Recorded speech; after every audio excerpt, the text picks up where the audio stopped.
Welcome to Rewatch and Rank. On this channel, we rewatch older TV shows, provide a summary and opinion on the episode before ranking each episode against each other. Today's episode is Charmed Season 3, Episode 19, The Demon Who Came In From the Cold.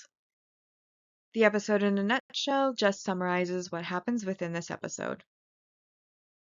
So the episode begins at P3, where the sisters and Leo are planning to go to see a movie, but then they end up with a tied vote because now they're 4, not 3.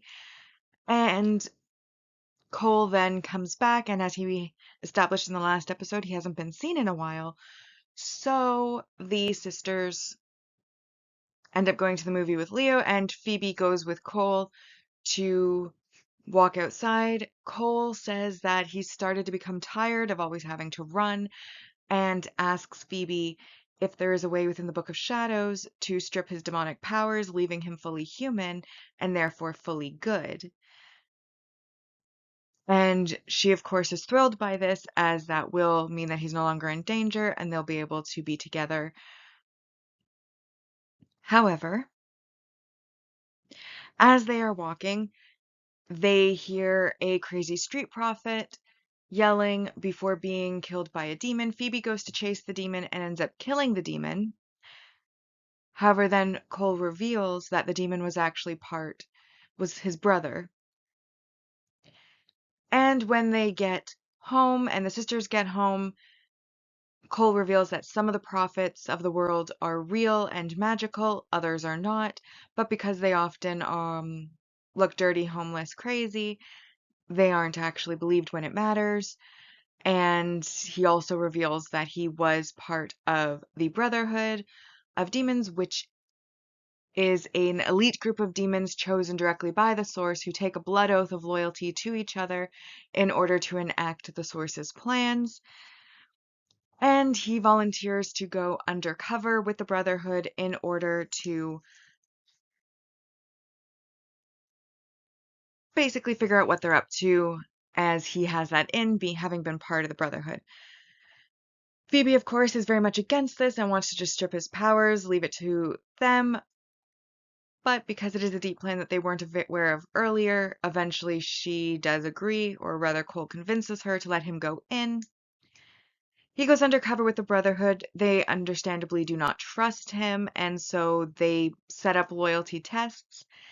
While working with the Charmed Ones, he tries to pass these loyalty tests. However, because they still don't fully trust him to be back, they don't give him all of the information, and therefore he isn't able to warn the Charmed Ones of certain moves that the Brotherhood is making, leading to them becoming suspicious that maybe he has turned on them. While at the same time, the Brotherhood is still untrusting, thinking he's working with the witches. And it goes back and forth a bit until eventually they do kill one of his demon brothers. And then once he's dead, he then explains to the Charmed Ones that, he wasn't fully trusted. He had to make them not trust him in order for it to be realistic. And all the while, Clea, who is another demon, is watching. So I believe it was Vanor who was killed after impersonating Cole. Then Clea was watching from the side, sees Cole kissing Phoebe and making a plan to get out. So then when he does return back to the head office where the Brotherhood has set up shop, Tarkin attacks him from behind, and then Raynor and Cleo, Raynor being the leader of the Brotherhood, comes out and basically says that he has a lot to answer for.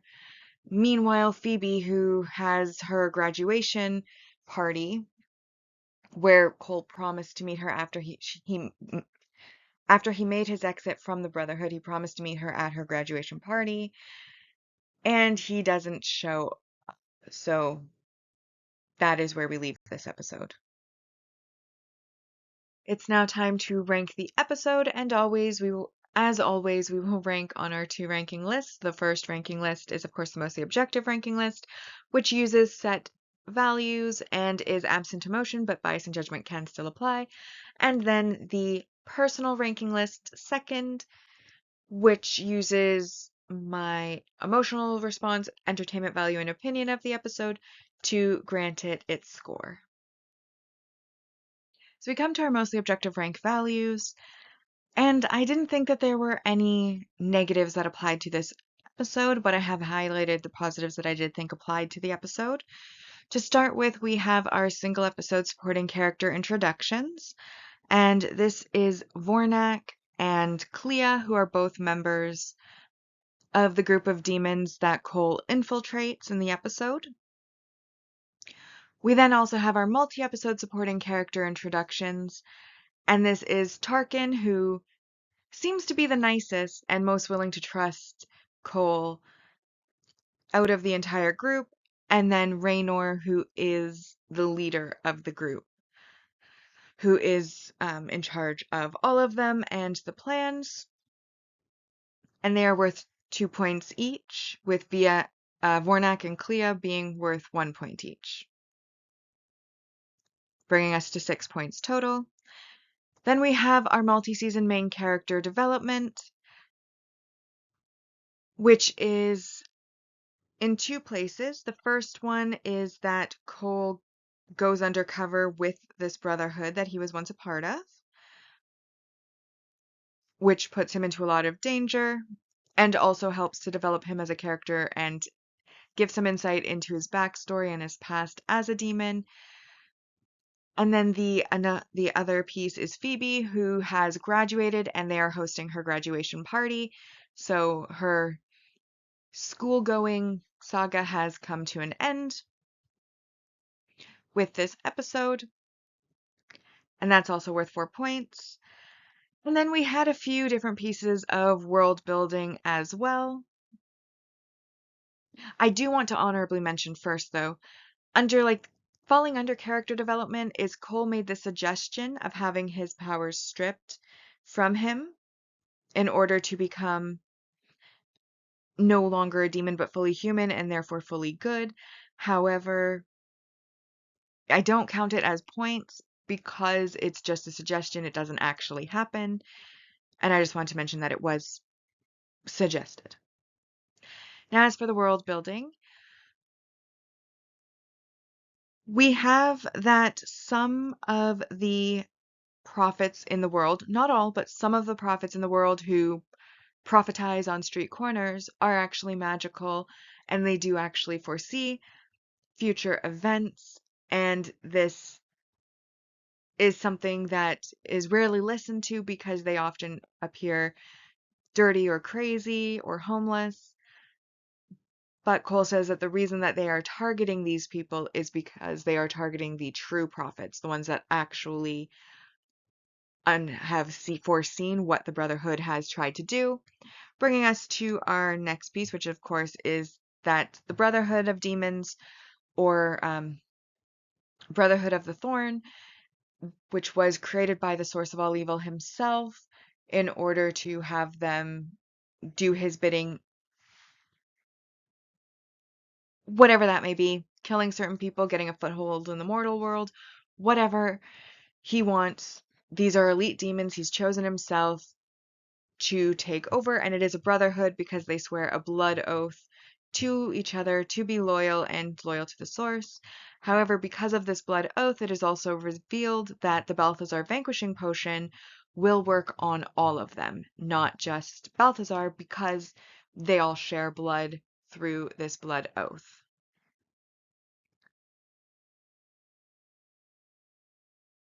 And that then brings us, so the last 2 pieces, Brotherhood of the Thorn and then the Blood Oath, making the vanquishing potion work, has been put together as 4 points, and then another 4 points for some of the prophets being magical, as that's a bit of world building in there, and that brings us to a total of 22 points for the episode. And as I mentioned, we didn't really have any of the negatives applying, in my opinion, to this episode, and so that makes it a 10 out of 10 episode objectively. That brings our season 3 rankings for our mostly objective ranking to, in first place, Honeymoon's Over, Magic Hour, Sleuthing with the Enemy, The Good, the Bad, and the Cursed, Just Harried, The Demon Who Came in from the Cold, which is in 6th place because with the mostly objective list. Any episodes that have the same score will be ranked in episode order. Then we have All Hallowell's Eve in 7th, Coyote Piper, Blinded by the White Lighter, Once Upon a Time, We All Scream for Ice Cream, Pre-Witched, Power Outage, Bride and Gloom, Death Takes a Hallowell, Wrestling with Demons, followed by Sight Unseen, Primrose Empath, and San Francisco. All right, so for my personal ranking of this episode, I didn't think that there was anything terrible about the episode. It wasn't my personal cup of tea. However, all of the miscommunications personally annoyed me. Now, do I think it's realistic that everyone's going to give like a blunt summary of exactly what happened so that there's no room for errors or miscommunication when they're meeting somebody that they know well? Probably not. But boy, would it have saved us a lot of trouble.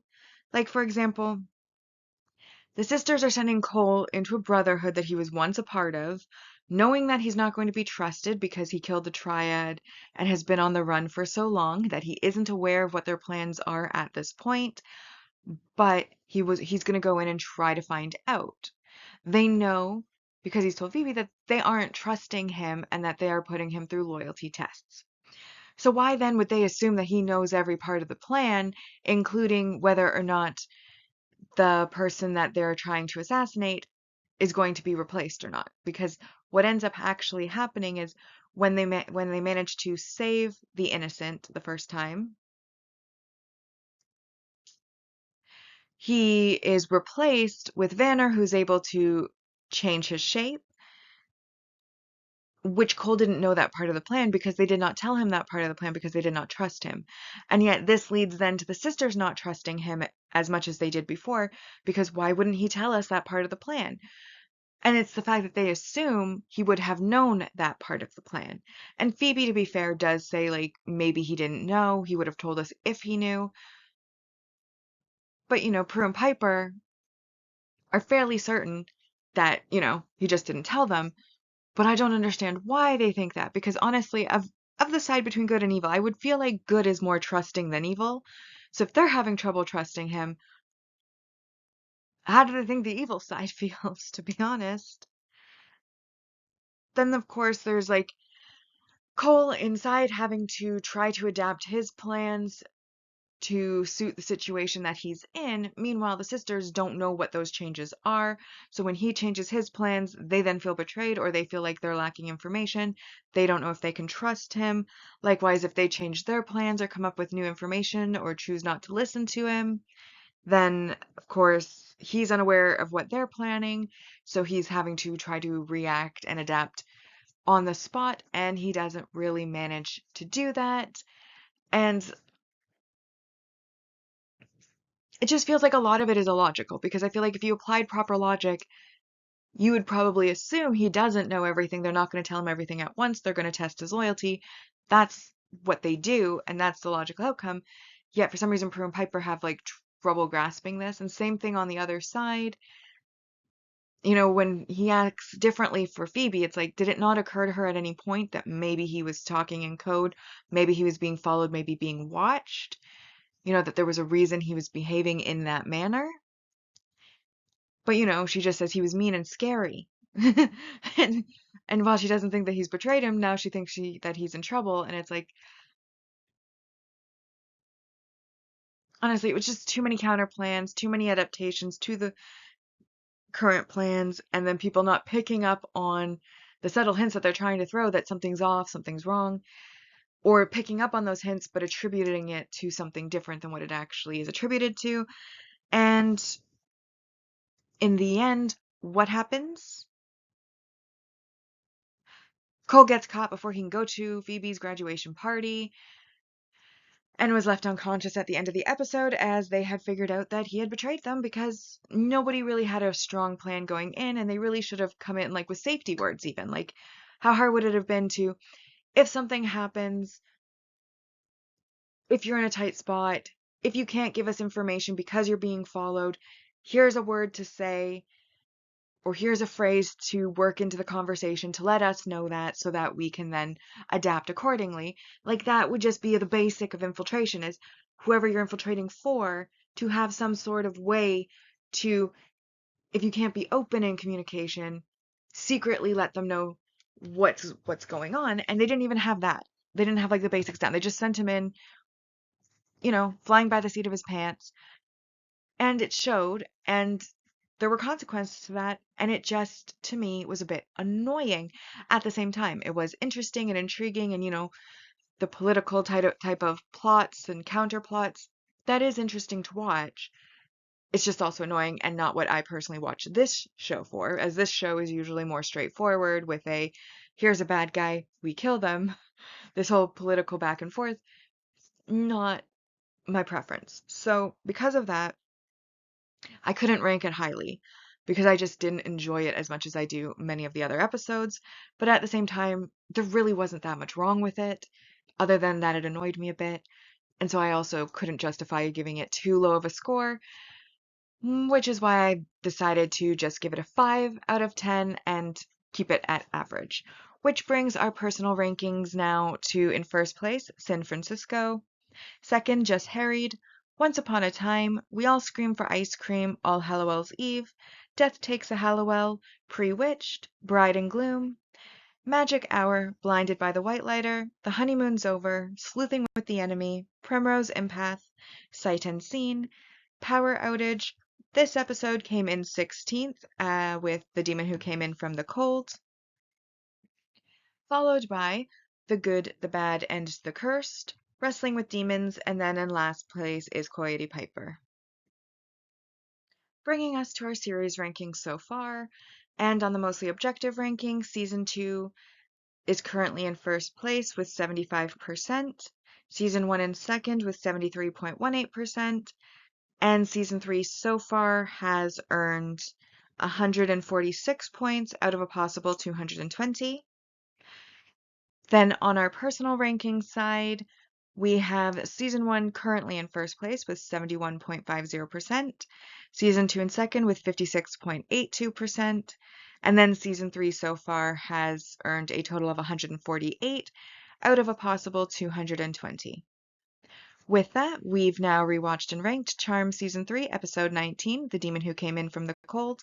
Like and subscribe if you'd like to, and I'll see you in the next episode.